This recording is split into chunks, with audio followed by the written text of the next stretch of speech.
নেহা, তুই কি কখনো ভেবেছিস যে আমাদের জীবনটা এমন হবে? আমি বিয়ের আগে তো ভাবতাম শ্বশুরবাড়ি মানে নতুন পরিবার, ভালোবাসা পাবো।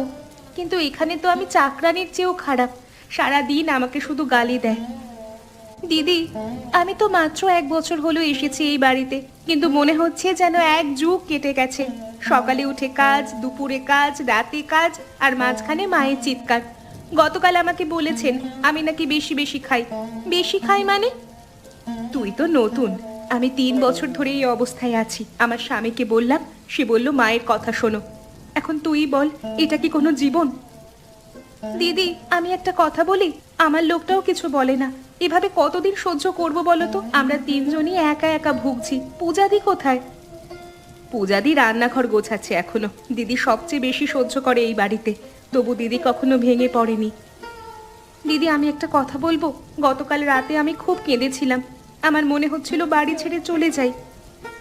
নেহা, এভাবে বলিস না। আমরা আছি, তুই একা নোস।